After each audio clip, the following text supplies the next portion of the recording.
Well, hey everybody, it's Matthew, your friendly neighborhood technician, making another video for you out of Boise, Idaho. This is going to be the first part of a series of videos. What we're looking at here is a 2006 Toyota 4Runner with the V6 4.0 liter. Now, something that is very common on the Toyota 4.0 is the timing cover leaking. And what it'll actually end up looking like is it'll look like the power steering pump is leaking, when in all actuality it's the timing cover. Now, the reason why the timing cover leaks on it is because there's a silicone bead in there that doesn't get completed at the factory. There was a technical service bulletin on this issue, and they did fix it 5 years ago, but nowadays the dealer won't cover it. So if you suspect that your power steering pump is leaking on your Toyota 4.0 liter engine, have it double checked, because it could very possibly be your timing cover. Now, the way to fix it is to go ahead and remove the timing cover and get it resealed. In order to do that, a lot of work needs to be done. The oil pan needs to be dropped, the upper intake needs to come off, valve cover needs to come off, the fan shroud needs to come out, all the accessories on the front of the engine need to come off as well. And so that's what these videos are going to show you.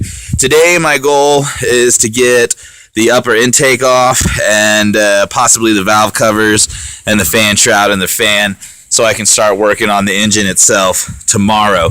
So that's what I'm hoping to do. Now, this vehicle has 148,000 miles on it, and from what I've learned and understand, you can kind of expect your timing cover to start leaking anywhere between 100 to 160, 180,000 miles. Anywhere in between there, it seems like that's what people are complaining about.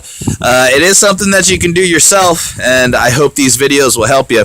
So I'm going to go ahead and get started. And the first thing I'm going to do is do things like get my battery disconnected. I'm going to get my covers off, my air breather off. I'm going to get all my electrical stuff disconnected. All right, I used 10 millimeter, got my battery disconnected. Same thing as for my shroud. My engine cover, 10 millimeter. You got 2 bolts up front, and then it just sets down in there. It actually clips back in there. So once you get those 2 10 millimeter bolts off, you can just lift it up, pull it out, and then set it aside. And then next, I'm going to go ahead and get my air filter out and unclipped. And while I'm over here, I'll get my map sensor unplugged. And you're going to have to pull some of this off now. The way I get some of that apart is with this nifty, nice little tool right here.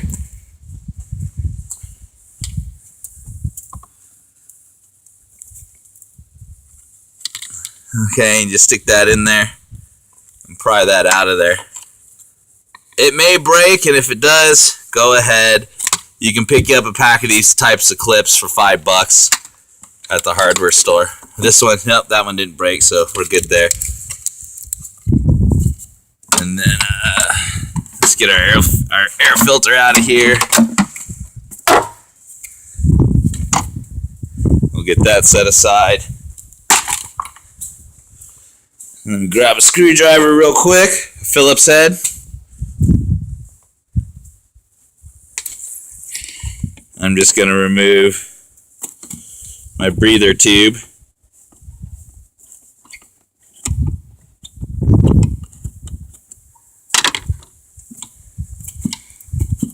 Alright. Keep all that all one piece. We'll set that aside. So working from right to left facing the engine, I've started with disconnecting my battery, using 10 millimeter wrenches, disconnecting the battery, getting the engine cover off, and removing my air filter, breather tube.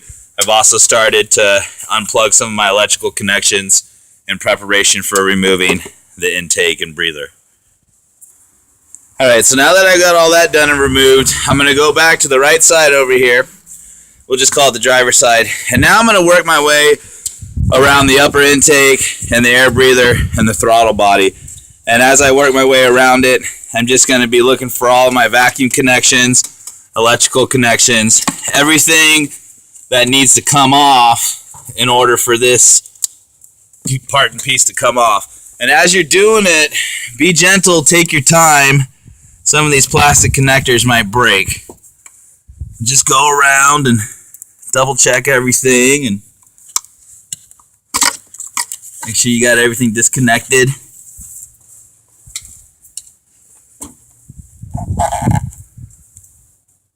No need to rush.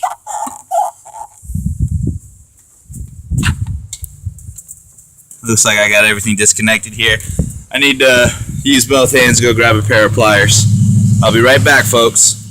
Alright, so to remove the first part of this intake, you're going to have 3 bolts. They're going to be 10 millimeters. The first one's going to be your holder, your bracket, whatever you want to call it, for your throttle body. Then you can have 2 10 millimeters, one on the back, one on the front right here. And so just take those off. And then you're just going to lift this up and pull that off of there.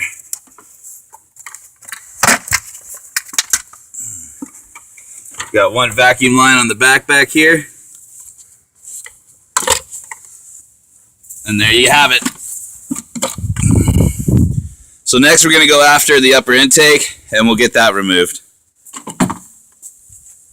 So you've got your passenger side wire harness. Alright, it's going to be clipped to your upper intake. It's going to run all the way along the valve cover. You're going to unclip it here. You're going to unclip it in front of the valve cover. And then once you get it completely unplugged and unclipped, you'll be able to take this wire harness and just fold it back to get it out of your way so you can get into your engine and work. Alright, now on the upper intake, again, going back to the driver's side, just double check, make sure that you have your electrical connections, peek back through here, see if there's anything that you need to disconnect there. You're going to have the bracket holders. They're going to be 12 millimeter, so you're going to want to go ahead and get those out.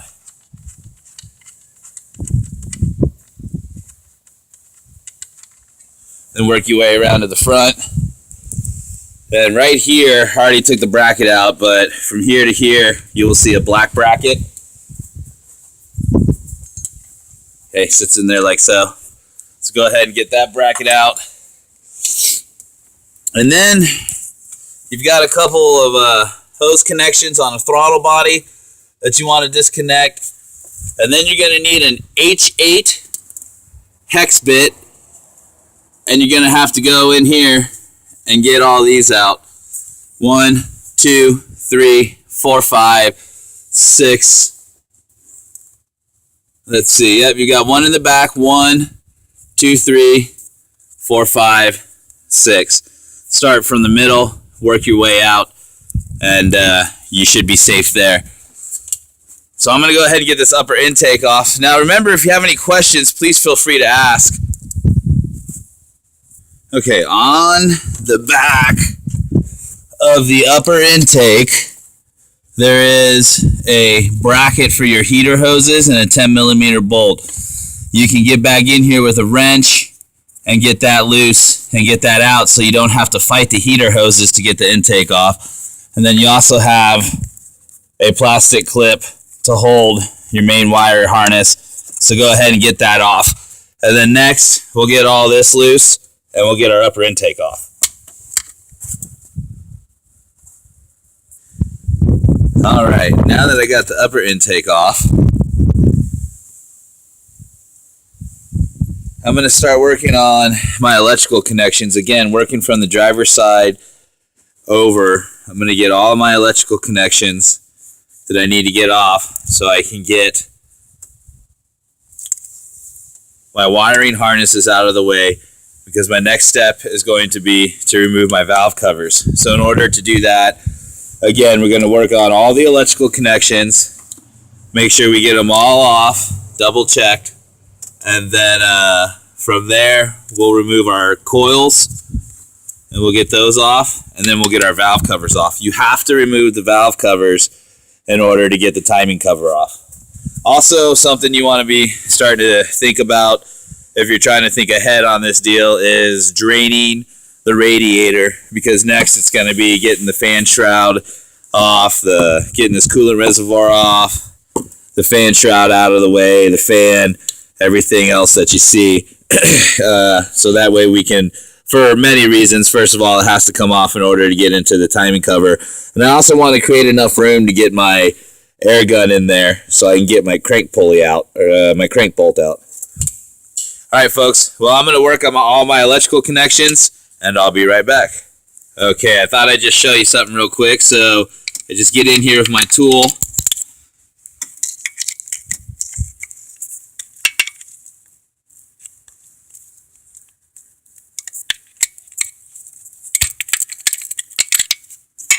And I just pull all these guys off. You can do it with a screwdriver too. And then that way I can just put it all back the way it is. Just stick it right back on there when it's done. I don't have a bunch of broken plastic pieces. As you're disconnecting some of this stuff, take your time. If it doesn't come off the first time, just wiggle it and play with it. Try not to break it. As you can see, we all struggle to get some of this stuff off. So I'm going to pause it again and work on getting it off. Alright, now that you got your wiring harnesses out of the way, start looking into what you need to do to get your valve covers off. On the passenger side, on the Toyota 4.0, start with your coils, get those out, and then you're going to have a few brackets. Most of this stuff is going to be 10 millimeter, so just start there and then start working your way back over towards the driver's side. Okay, do not, I repeat, do not expect this just to pop off on its own. I just use my tool here, and it has little lips that you can get underneath. And I actually just got underneath right here and just twisted and got it up. Worked it up and out, so I'm just going to take this with its respected nuts and bolts, and I'm going to set this inside of the vehicle on its side, on the side that it came off of. I'm going to set it right there in the floorboard, and now I know that's for that side of the engine. So now I'm going to work on the driver's side. There's a little bit more to take off. I'm going to go ahead so nothing gets damaged and remove the tube from my oil filler tube.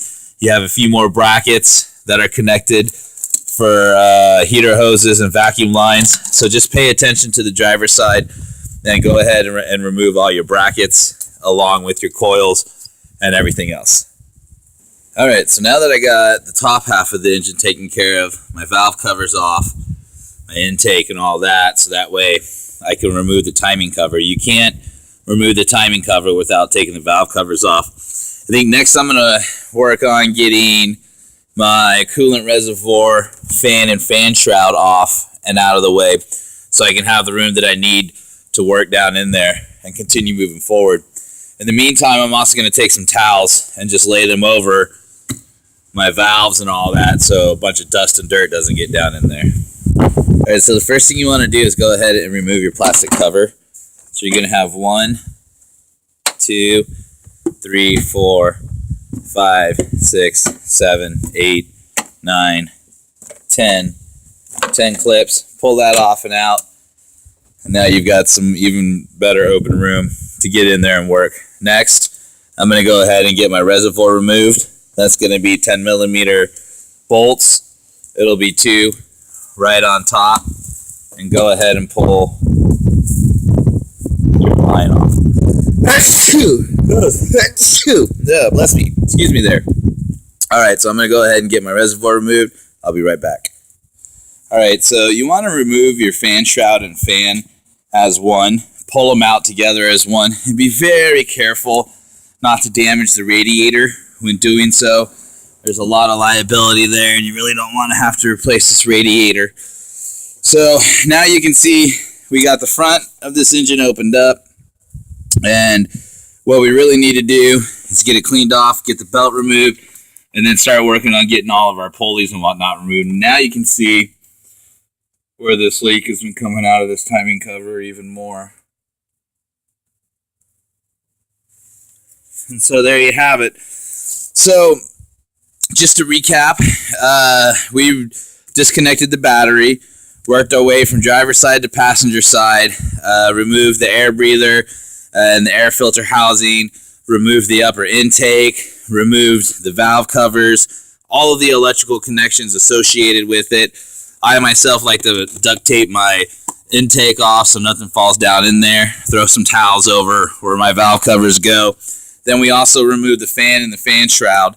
And so next I'm going to work on getting the coolant drained so I can get my thermostat housing off, get my coolant lines and hoses disconnected, and then also start getting my pulleys and everything on the front of this engine off so I can get to the timing cover and get it resealed. All right, folks, well, this is Matthew, your friendly neighborhood technician. I'm going to end part 1 of the Toyota 4Runner 2005 on up to 2010 4.0 liter timing cover reseal.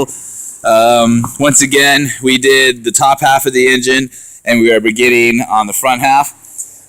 Tomorrow I will do the front half. Well, everybody, thank you for watching. Thank you for supporting. Please like, subscribe, and share the knowledge. I am signing off.